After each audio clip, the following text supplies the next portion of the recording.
Hai teman-teman, perkenalkan nama saya Mika Ignacia Aritonang. Di video ini saya akan memberikan tutorial analisis cluster dengan menggunakan metode hierarkis. Sebelumnya, saya akan memberikan sedikit penjelasan tentang apa itu analisis cluster. Tujuan dari analisis cluster adalah mengelompokkan objek berdasarkan kesamaan karakteristik di antara objek-objek tersebut. Dengan demikian, ciri-ciri suatu klaster yang baik yaitu mempunyai dua ciri-ciri. Yang pertama, homogenitas internal atau within cluster, yaitu kesamaan antar anggota dalam satu klaster. Yang kedua yaitu heterogenitas eksternal atau between cluster, yaitu perbedaan antara klaster yang satu dengan klaster yang lain. Kemudian kita masuk ke metode pengelompokan dalam analisis cluster.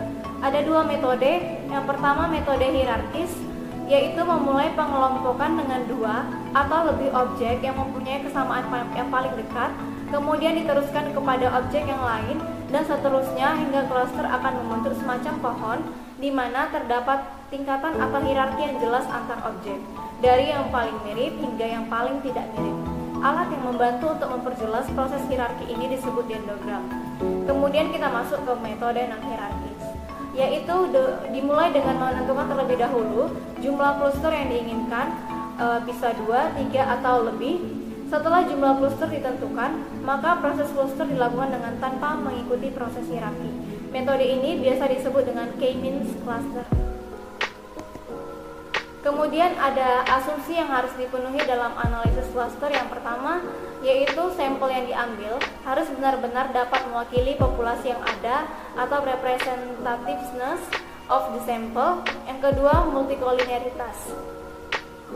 Kemudian yaitu langkah-langkah dalam pengelompokan analisis cluster. Ada 3 langkah. Yang pertama mengukur kesamaan jarak, kemudian yang kedua membentuk cluster secara hierarkis, yang ketiga menentukan jumlah cluster. Nah, itu dia tadi sedikit materi tentang analisis cluster. Kemudian kita masuk ke data. Nah, di sini saya menyiapkan datanya itu ada 10 responden dengan 8 variabel. Nah, di sini kita akan copy data ini yang sudah kita input ini ke dalam SPSS. Kita langsung copy aja. Kita pindahkan ke data view yang ada di SPSS. Nah, seperti ini. Setelah datanya terinput ke dalam SPSS, maka langkah selanjutnya yaitu kita klik bagian variabel view untuk mengubah nama dari setiap variabel ini.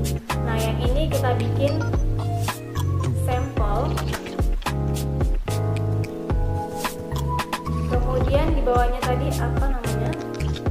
Pokoknya semua nama variabelnya itu sesuai dengan yang ada di Excel ini.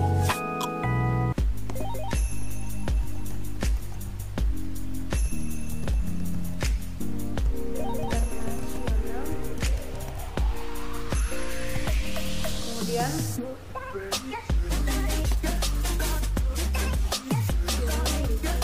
utara,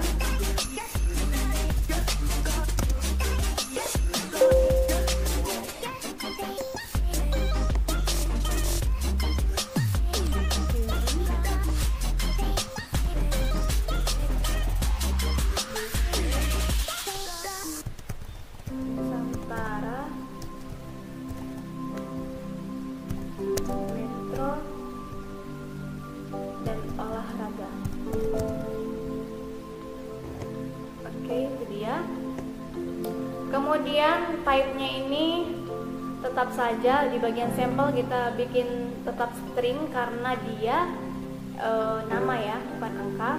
Kemudian di bagian variabel politik sampai olahraga tetap numerik. Kemudian di bagian measure-nya ini tetap nominal. Kemudian di bagian politik sampai olahraga kita pilih skill.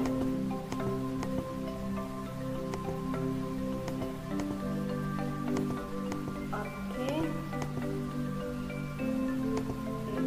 Sampai olahraga kita pilih skill. Oke, setelah datanya seperti ini,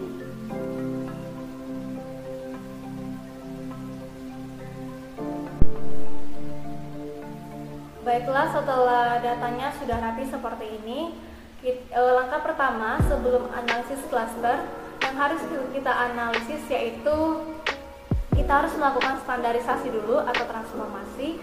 Nah, bagaimana cara melakukannya?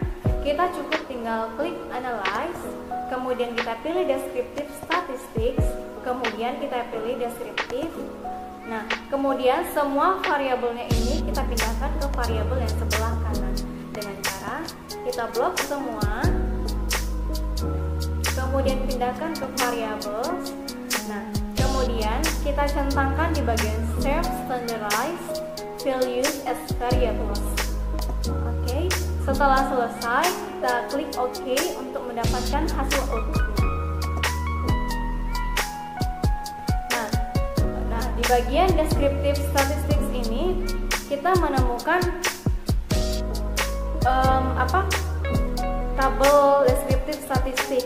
Nah, di bagian tabel descriptive statistik ini akan digunakan sebagai dasar perhitungan Z-score yang akan diperoleh. Nah, dia itu ada minimum, maksimum, min, dan standar deviasi. Nah, kita masuk lagi ke data view untuk kita lihat sudah ada nilai Z-score-nya. Kita masuk ke data view. Nah, ini dia. Di bagian ini sudah ada nilai Z-score-nya. Ini dia. Politik, opini, internasional, human, dan business. Seperti itu. Nah, nanti nilai Z-score-nya ini akan kita gunakan sebagai analisis cluster. Begitu. Nah, bagian yang pertama yaitu ada case processing summary. Nah, tabel output proximities di atas yaitu case processing summary menunjukkan bahwa semua data sejumlah 10 objek telah diproses tanpa adanya data yang hilang. Jadi data kita ini sudah valid dan tidak ada yang hilang datanya, semua terkalkulasi, missingnya juga tidak ada yaitu 0. Nah, kita buka selanjutnya yaitu tabel clusternya proximity matrix. Tabel di atas menunjukkan bahwa jarak antar variabel satu dengan yang lain, semakin kecil jarak Euclidean, maka semakin mirip kedua variabel tersebut sehingga akan membentuk suatu kelompok cluster. Nah, kita masuk lagi. Kita masuk ke bagian average linkage yang ini, agglomeration schedule. Saya sudah buat dalam bentuk PPT.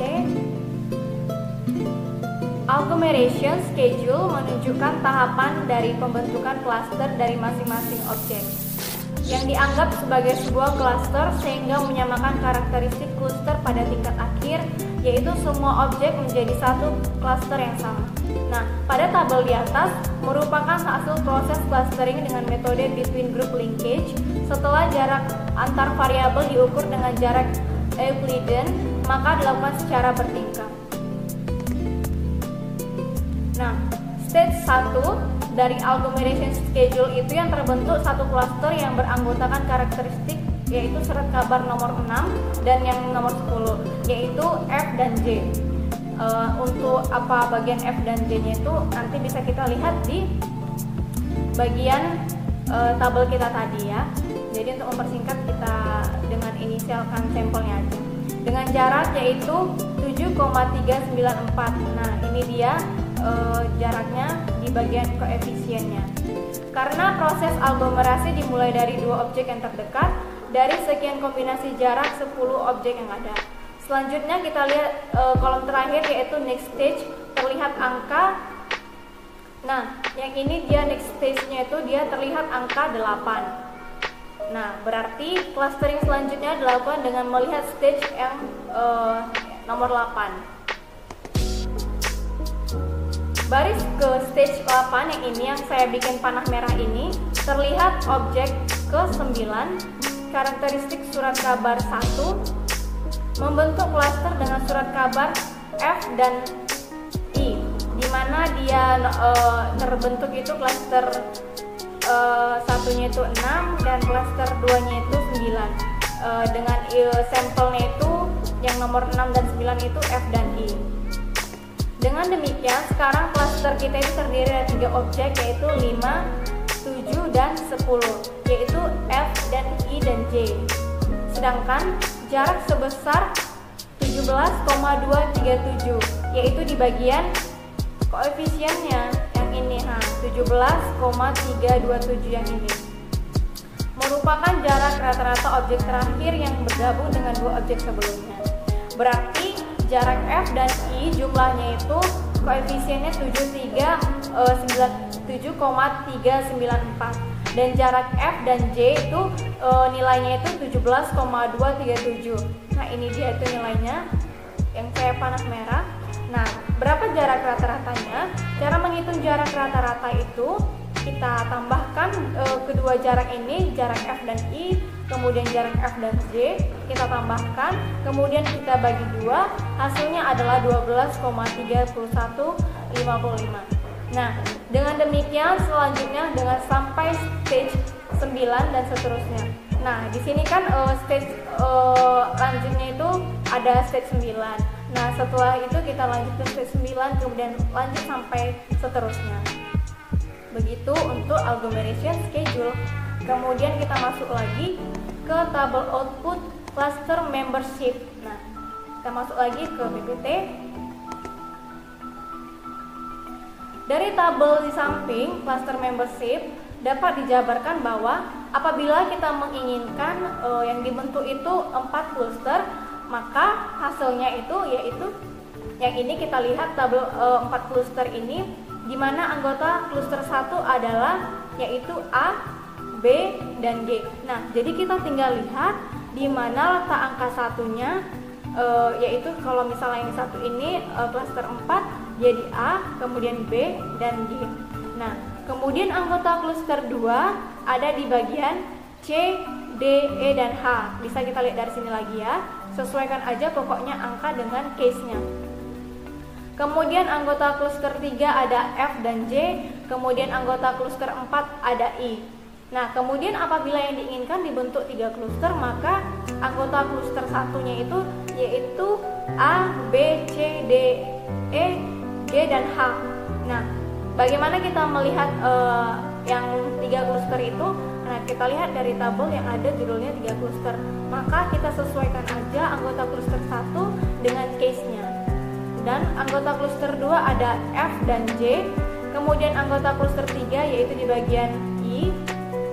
Nah, apabila yang diinginkan ada dibentuk 2 cluster, maka kita lihat tabel cluster yang paling akhir ini. Yang ini dia. Di mana anggota cluster 1 itu terdiri dari A, B, C, D, E, G, dan H. Kemudian anggota cluster 2 yaitu bagian F, I, dan J. Begitu. Itulah bagaimana cara membaca cluster membership, yaitu kita mengkelompokkan cluster dengan case-nya. Kemudian selanjutnya kita masuk ke tabel yang paling terakhir, yaitu dendrogram using average linkage atau between group. Nah, kita masuk ke PPT lagi. Dendrogram berguna untuk menunjukkan anggota cluster dengan yang ada jika akan ditentukan berapa cluster yang seharusnya dibentuk. Nah, jadi sebenarnya ini sama aja sih dengan yang cluster membership yang ini, cuman dia dibentukkan dalam seperti ini, dendrogram. Nah, sebagai contoh terlihat dalam dendrogram, apabila akan dibentuk 2 cluster, maka cluster 1 sesuai urutan dalam dendrogram beranggotakan sampel C sampai G. Nah, ini dia cluster 1 itu dia C dan G, sama seperti yang di bagian cluster membership ini. Kemudian di bagian cluster 2 beranggotakan sampel F sampai sampel I.